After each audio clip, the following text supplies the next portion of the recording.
와튜브, 이 시간에는 너무 늦은 중국 홍위병의 후예를 살펴보겠습니다. 중국 천안문에 지금도 걸려있는 모택동이 감독하고 철없는 중국 젊은이를 주연배우로 쓴 중국 문화 대혁명은 오늘날 한국 상황과 비슷한 점이 참 많습니다. 중국의 흑역사 문화 대혁명은 중국의 역사를 100년 이상 후퇴하게 한 혁명으로 한마디로 철없는 젊은이를 선동하여 자본주의를 박살내고 평등한 사회주의 국가를 건설하는 것입니다. 문화대혁명 당시 행동대원을 홍위병이라 하는데요. 이들은 대부분 10대에서 20대 철없는 젊은이들로 구성됐으며 규모는 최대 2천만 명 정도로 알려졌습니다. 젊고 무식한 홍위병은 모택동이 사회주의 국가를 실천하는 데 있어 천군만마 같은 역할을 하게 됩니다. 문화대혁명 당시 사회주의를 실천한다는 명분으로 한 홍위병의 행동을 보면 무식한 사람이 신념을 가지면 무섭다는 말은 명언입니다. 젊고 무식한 홍위병은 왼팔에 붉은 완장을 차고 손바닥만한 모택동 사회주의 어록집 홍소를 손에 들고 다니며 각 지역 유지, 교사, 지식인을 광장에 끌고 와 공개적으로 망신을 주고 처형했습니다. 홍위병에게 모택동은 신이었고 모택동 어록은 마술 같은 주문이었습니다. 모택동은 사회주의에 반대하는 사람은 가족이라도 처형해야 한다며 젊고 무식한 홍위병을 선동했습니다. 실례로 10대 젊고 무식한 홍위병은 모택동을 숭배해서는 안 된다는 어머니를 중국 공산당에 고발했고 이 어머니는 곧바로 체포되어 인민의 적이라는 명분으로 처형당했습니다. 젊은 홍위병은 모택동 사회주의를 비판하는 은사를 고발했고 즉석에서 은사를 처형하기도 했습니다. 홍위병 광기는 끝이 없었습니다. 홍위병은 자본주의 서적을 모조리 불태워버렸고 수천 년 역사를 지닌 수많은 중국 문화재를 파괴했습니다. 수천 년 역사를 자랑하는 중국이 이렇다 할 문화재가 없는 이유가 이때 대부분 파괴됐기 때문입니다.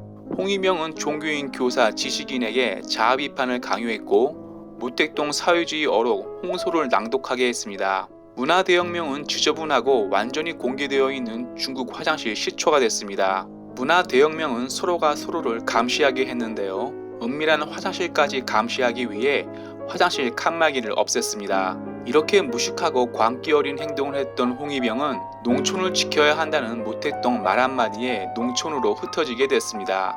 그럼 문화대혁명 당시 홍위병을 자처했던 사람들은 지금 어떤 모습일까요?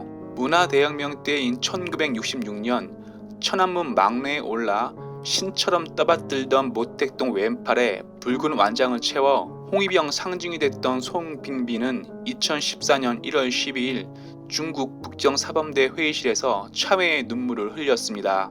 송빙빈은 중국 고위 관료 자녀들을 일컫는 타자당 출신으로 송빙빈 아버지가 인민해방군 장성 송임궁입니다.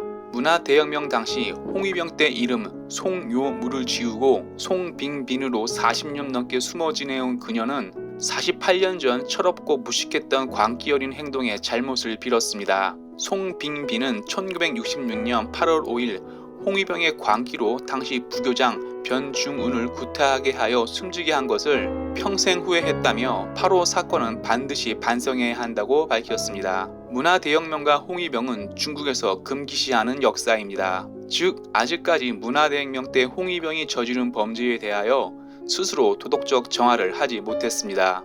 송빈빈 참회는 우리나라에도 시사하는 바가 큽니다.